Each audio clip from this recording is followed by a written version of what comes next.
नमस्कार दोस्तों, स्वागत है आप सभी का आपके अपने YouTube channel S1 coaching centre में। फ्रेंड्स, आज की वीडियो में हम लोग 10 जुलाई के सभी इंपॉर्टेंट करंट अफेयर्स को देखने जा रहे हैं, ठीक है। और साथ ही साथ जो 9 जुलाई का करंट अफेयर्स हुआ था उसका हम लोग इसमें 20 क्वेश्चन का MCQ भी करेंगे। और इस वीडियो का जो PDF है वो आप हमारे Telegram channel S1 coaching centre में जाके प्राप्त कर सकते हैं, ठीक है। और हाँ, अगर आप हमारे चैनल पर पहली बार बने हैं तो चैनल को सब्सक्राइब करके बेल आइकन प्रेस कर दें, ताकि मैं जब भी कोई वीडियो अपलोड करूँ तो उसका नोटिफिकेशन आप तक पहुँच जाए। तो चलिए वीडियो स्टार्ट करते हैं और देखते हैं कि आज के इंपॉर्टेंट करंट अफेयर्स क्या क्या है। देखिए, सबसे पहला क्या है कि भारत मक्का शिखर सम्मेलन 2025 का 11वां संस्करण। देखिए, केंद्रीय कृषि एवं किसान कल्याण और ग्रामीण विकास मंत्री ने भारत मक्का शिखर सम्मेलन के 11वें संस्करण का उद्घाटन किया।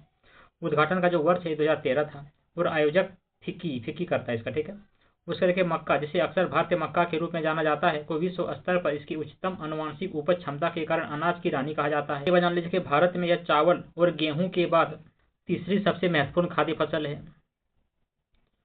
अगला यहाँ पे देखिएगा कि UAE ने भारतीयों के लिए गोल्डन वीजा शुल्क घटा दिया। देखिए, संयुक्त अरब अमीरात सरकार ने भारत और बांग्लादेश के निवासियों के लिए पायलट नामांकन आधारित गोल्डन वीजा कार्यक्रम शुरू किया है। नई नामांकन आधारित वीजा नीति के अंतर्गत भारतीय अब AED 1 लाख लगभग, ठीक है, का शुल्क देकर के UAE में आजीवन निवास का आनंद ले सकते हैं।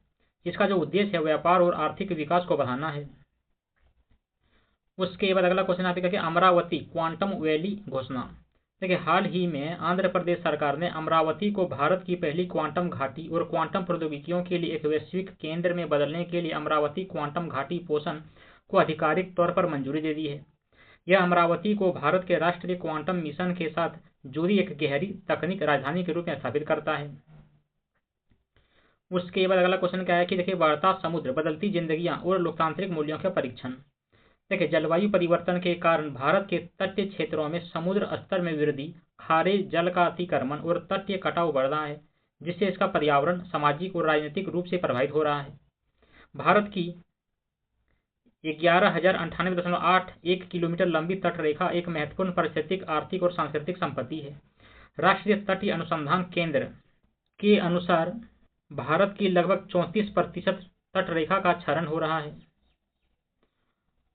उसके बाद अगला यहाँ पे देखिएगा कि IT अधिनियम की धारा 79 अधिकारियों को कंटेंट ब्लॉक की अनुमति देती है। ये एक्ट का में कहा गया है। तो कंटेंट को हटाने के निर्देश पर चल रही कानूनी लड़ाई में एक महत्वपूर्ण घटनाक्रम में एक्स क्रॉप, पूर्व में ट्विटर नाम से इसका, ठीक है, ने कर्नाटक उच्च न्यायालय को सूचित किया है कि सूचना प्रौद्योगिकी यानी कि IT अधिनियम की धारा 79 सरकारी अधिकारियों को बिना किसी संस्थागत निगरानी के कंटेंट को ब्लॉक करने की अनुमति देती है, ठीक है।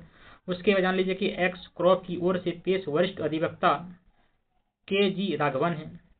उसके बाद अगला इंपॉर्टेंट यहाँ पे देखिएगा कि RBI वित्तीय स्थिरता रिपोर्ट जून 2025। देखिए, 2024-25 में भारत की GDP 6.5% बढ़ी, जो प्रमुख अर्थव्यवस्थाओं में सबसे ज्यादा है। और मई 2025 में मुद्रास्फीति जो है 2.82% तक गिर गई, जो फरवरी 2019 के बाद सबसे निचला स्तर है। ये 2024-25 में कुल निर्यात रिकॉर्ड 824.9 बिलियन अमेरिकी डॉलर तक पहुंच गया। उसके बाद जान लीजिए कि सकल गैर निष्पादित परिसंपत्ति अनुपात कई दशकों के निचले स्तर 2.3% पर आ गया है। और शुष्क गैर निष्पादित परिसंपत्ति जो है ना, अनुपात गिर करके सिर्फ 0.5% ही रह गया है। उसके बाद अगला देखिए, यहाँ पे स्पोर्ट्स में क्या इंपॉर्टेंट है कि RCB ने CSKA को पछाड़कर IPL की सबसे मूल्यवान फ्रेंचाइजी बना ली है। देखिए, 18वें इंडियन प्रीमियर लीग में अपनी पहली जीत के बाद रॉयल चैलेंजर्स बेंगलुरु ने चेन्नई सुपर किंग्स को पछाड़कर 269 मिलियन डॉलर के साथ सबसे मूल्यवान IPL फ्रेंचाइजी बन गई है। 3 वर्ष से अधिक समय तक ब्रांड वैल्यूएशन चार्ट पर हावी रहने वाली CSK 235 मिलियन डॉलर के साथ तीसरे स्थान पर खिसक गई है। और मुंबई इंडियंस 242 मिलियन डॉलर के साथ दूसरे स्थान पर है अभी। उसके बाद अगला क्या कि मैग्नस कार्लसन ने सुपर यूनाइटेड रैपिड और बिल्स 2025 जीत लिया है।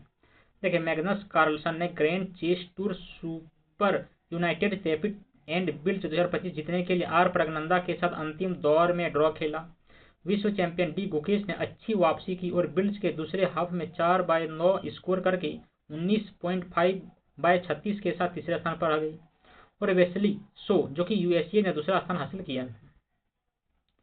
उसके बाद अगला इंपॉर्टेंट आपका कि विश्व जैव उत्पाद दिवस 7 जुलाई को मनाया गया। देखिए, विश्व जैव उत्पाद दिवस 2021 में शुरू किया गया था। इसे प्रति वर्ष 7 जुलाई को मनाया जाता है, ठीक है। उसके बाद जान लीजिए कि जैव उत्पाद दिवस का जो उद्देश्य क्या है। इसका उद्देश्य है कि जैव उत्पादों के महत्व के बारे में जागरूकता बढ़ाना। उसके जान लीजिए कि विश्व जैव अर्थव्यवस्था मंच एक मान्यता प्राप्त अंतर्राष्ट्रीय मंच होती है जिसका स्थापना 2018 में सर्कुलर बायो इकोनॉमी पर उच्च स्तरीय संवाद और सहयोग को बढ़ावा देने के लिए की गई थी। अगला उसके यहाँ पे देखिए क्या है कि विश्व ग्रामीण विकास दिवस जो कि 6 जुलाई को मनाया गया। देखिए ग्रामीण समुदाय में जीवन स्थितियों पर प्रकाश डालने के लिए वैश्विक पहल के रूप में 6 जुलाई 2025 को पहला विश्व ग्रामीण विकास दिवस मनाया गया। यह संयुक्त राष्ट्र के द्वारा संचालित होता है। संयुक्त राष्ट्र संकल्प के मुख्य विषय और प्राथमिकताएं यहाँ पे देख लीजिए क्या क्या है।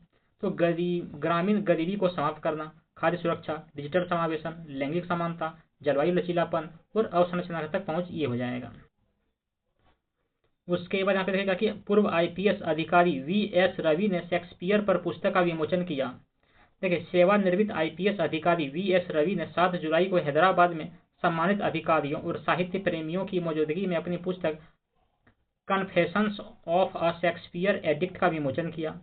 यह पुस्तक जो है शेक्सपियर में उनकी आजीवन रुचि की कहानी बताती है और उनके जुनून को साझा करने वाले कई लोगों ने इसका जश्न भी मनाया है।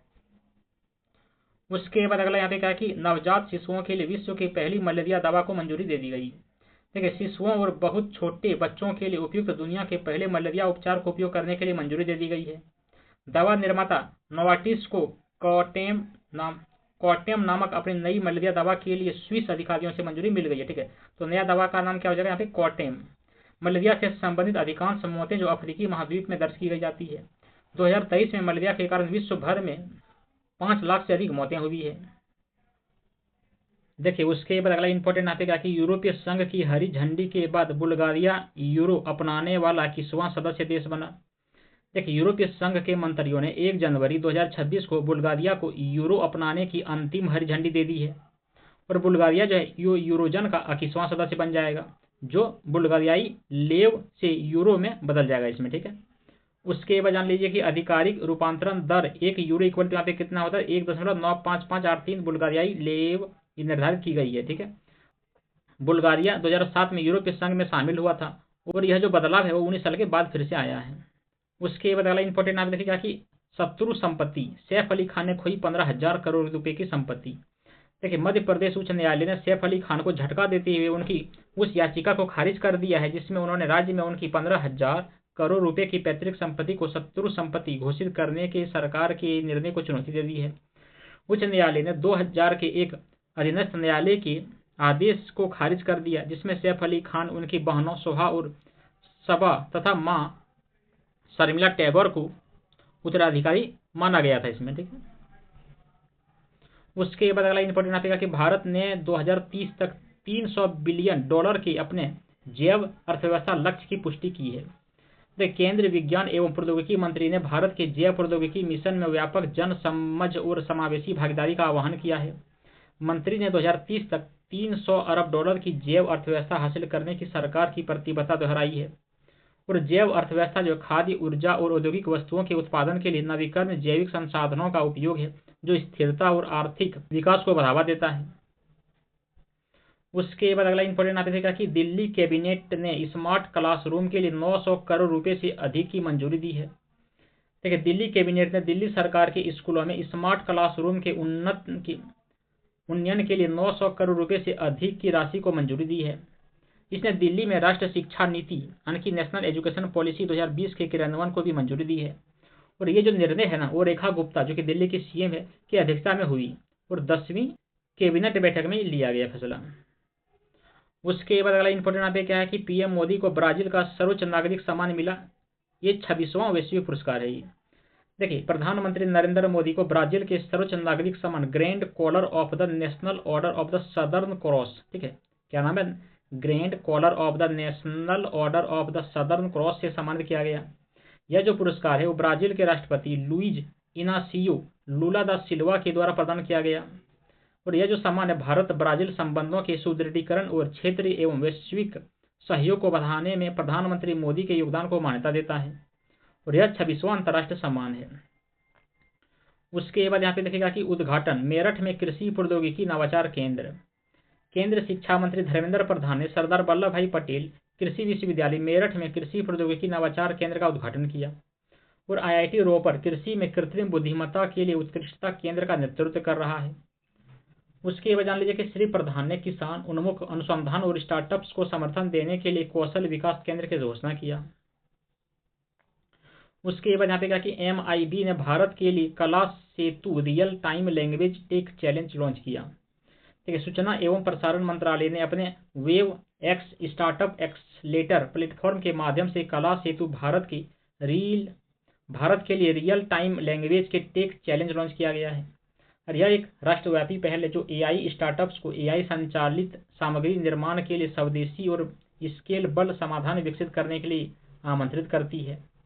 इसका जो उद्देश्य है वो अलग अलग भारतीय भाषा में टेक्स्ट से ऑडियो और ग्राफिक्स सामग्री तैयार करना है। उसके बाद यहाँ पे क्या कि DGCA ने उड़ान प्रशिक्षण संगठनों के लिए रैंकिंग प्रणाली शुरू किया। देखिए DGCA यानी कि नागर महानिदेशालय ने उड़ान प्रशिक्षण संगठन के लिए एक रैंकिंग प्रणाली शुरू की है। इसका जो लक्ष्य है वो भारत में पायलट प्रशिक्षण की गुणवत्ता और सुरक्षा में सुधार लाना है। यह रैंकिंग प्रणाली 1 अक्टूबर 2025 से लागू हो जाएगा और रैंकिंग जो है प्रति वर्ष 2 बार प्रकाशित की और ये जो है अधिमानतः प्रत्येक वर्ष 1 अक्टूबर और 1 अप्रैल को ये होगा। उसके बाद अगला इंपॉर्टेंट यहाँ पे देखिएगा कि अंतर्राष्ट्रीय क्रिकेट अंपायर बिस्मिल्लाह जान सिनवारी का 41 वर्ष की आयु में निधन हो गया। देखिए अंतर्राष्ट्रीय क्रिकेट समुदाय बिस्मिल्लाह जान सिनवारी के निधन पर शोक व्यक्त कर रहा है। वह ICC अंतर्राष्ट्रीय अंपायर पैनल के सदस्य थे। सिनवारी ने अपने करियर के दौरान 25 एक दिवसीय और 21 T20 अंतर्राष्ट्रीय मैचों में अंपायरिंग की हुई है और उन्होंने दिसंबर 2017 में अंतर्राष्ट्रीय क्रिकेट में पदार्पण किया था, शुरुआत किया था। उनका पहला मैच जो है शारजाह में, ठीक है, जो कि अफगानिस्तान और आयरलैंड के बीच 1 दिवसीय मैच में था। अगला इंपॉर्टेंट यहाँ पे कहा कि पंजाब ने निःशुल्क इलाज के लिए मुख्यमंत्री सेहत योजना शुरू किया।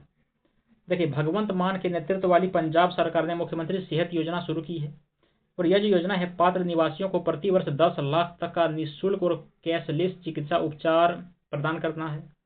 पात्र नागरिकों को MMSY स्वास्थ्य कार्ड जारी किए जाएंगे और इसके अलावा सरकार ने फास्ट ट्रैक पंजाब पोर्टल भी शुरू किया है। अगला इंपॉर्टेंट यहाँ पे क्या है कि HCL सॉफ्टवेयर ने बेहतर सरकारी डेटा गोपनीयता के लिए सॉवरेन AI का अनावरण किया। देखिए HCL टेक की सॉफ्टवेयर प्रभाग HCL सॉफ्टवेयर ने एक बड़ा अपग्रेड डोमिनो 14.5 लॉन्च किया है और इसे विशेषतः सरकारों और विनियमित संस्थानों के लिए डिजाइन किया गया है।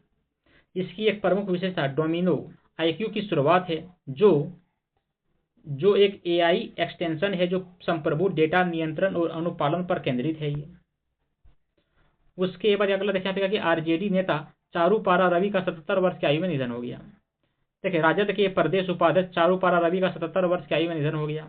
वे महात्मा गांधी, राम मनोहर लोहिया और जयप्रकाश नारायण से बहुत प्रभावित थे।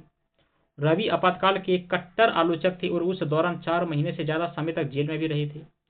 उन्होंने निम्न पदों पर कार्य किया था। 1990 में रबर बोर्ड के उपाध्यक्ष रहे थे। 1996 में KSRTC के निदेशक मंडल के सदस्य थे और 1999 में देव सोम बोर्ड के सदस्य थे। ठीक, चलिए अब हम लोग 8 जुलाई को हो गए सभी इंपॉर्टेंट करंट अफेयर्स का 20 क्वेश्चन का MCQ देख लेते हैं। देखिए सबसे पहला क्या है कि ब्रिक्स CCI महिला सशक्तिकरण वर्टिकल के द्वारा शुरू की गई पहल का नाम क्या हो जाएगा? तो देखिए ये पहल का नाम है वी-वाइज। ठीक है, क्या नाम है? वी-वाइज। अगला क्वेश्चन है कि पूर्वोत्तर भारत में जलमार्ग और समुद्री क्षेत्र के लिए 5000 करोड़ की पहल की घोषणा किसने किया? तो देखिए ये सर्बानंद सोनोवाल ने घोषणा किया। उसके बाद अगला क्वेश्चन है कि बिहार मंत्रिमंडल ने महिलाओं के लिए सरकारी नौकरियों में कितने प्रतिशत के आरक्षण के लिए मूल निवासी नीति घोषित किया?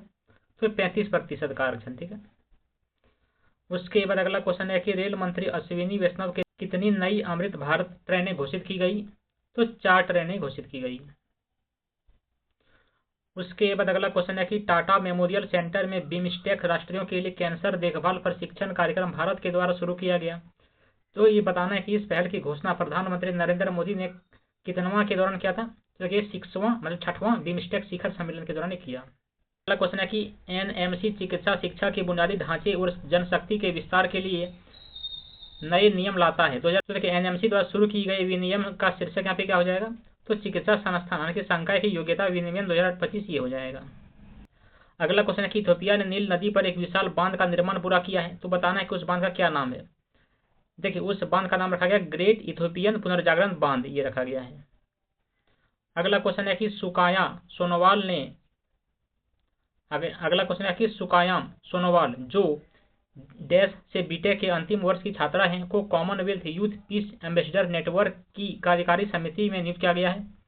तो देखिए भारतीय प्रौद्योगिकी संस्थान IIT गुवाहाटी से किया गया है ये, ठीक है। कि 2025 में सिल्वर स्टोन में हुए ब्रिटिश ग्रांड प्रिक्स में किसने जीत हासिल किया? तो देखिए लैंडो नॉरिस इसने जीत हासिल किया है। अगला क्वेश्चन है कि 2025 में एजबेस्टन में भारत के ऐतिहासिक टेस्ट जीत के दौरान भारत का कप्तान कौन था? ये शुभमन गिल था। उसके बाद अगला क्वेश्चन है कि विश्व स्वाहिली भाषा दिवस किस तिथि को मनाया जाता है? तो हर साल के 7 जुलाई को मनाया जाता है। अगला क्वेश्चन है कि शंकाबरी उत्सव इंद्र किलांद्री में आरंभ होता है, तो बताना कि इंद्र किलांद्री के मंदिर में कौन सी देवी देवता का विराजमान है? तो देखिए कनक दुर्गा का देवी का विराजमान है। अगला क्वेश्चन है कि पौराणिक सुपर ईगल्स गोलकीपर पीटर रूफाई का 61 वर्ष की आयु में निधन हो गया। पीटर रूफाई के गोलकीपर रहते हुए नाइजीरिया ने कौन सा खिताब जीता था ये बताना है। तो देखिए 1994 एफकॉन ये जीता था। अगला क्वेश्चन है कि कौन सा राज्य एशिया का सबसे बड़ा जंगल सफारी विकसित करने की योजना बना रहा है? तो देखिए बना रहा है कौन? तो हरियाणा बना रहा है। अगला क्वेश्चन है कि 1 सितंबर 2025 से BMW ग्रुप इंडिया के नए अध्यक्ष और CEO के रूप में किसे नियुक्त किया गया है? तो देखिए हरदीप सिंह बरार को नियुक्त किया गया इसके लिए। उसके बाद अगला क्वेश्चन है कि टाइफून डेनस किस नदी से प्रभावित हुआ था? तो देखिए ताइवान नदी से प्रभावित हुआ था। उसके बाद अगला क्वेश्चन है कि आगामी जनगणना के दौरान सब गणना के लिए विशेष समर्पित वेब पोर्टल भारत में जनगणना 2027 के लिए एक प्रमुख पहल क्या है? तो देखिए जो पहल है यह भारत की पहली डिजिटल जनगणना होगा, ये हो जाएगा। उसके बाद अगला क्वेश्चन है कि हिम केयर किस भारतीय राज्य की कार्यकारी स्वास्थ्य बीमा योजना है? तो देखिए हिमाचल प्रदेश का है। उसके बाद अगला क्वेश्चन है कि किस विभाग ने समावेशी शिक्षा के लिए श्री अरबिंदो सोसाइटी के साथ एक समझौता ज्ञापन पर हस्ताक्षर किया है? तो देखिए दिव्यांगजन सशक्तिकरण विभाग इसने किया है। अगला क्वेश्चन क्या है कि नीति आयोग की पूर्वोत्तर क्षेत्र जिला SDG सूचकांक 2023-24 में किस जिले ने शीर्ष स्थान प्राप्त किया है?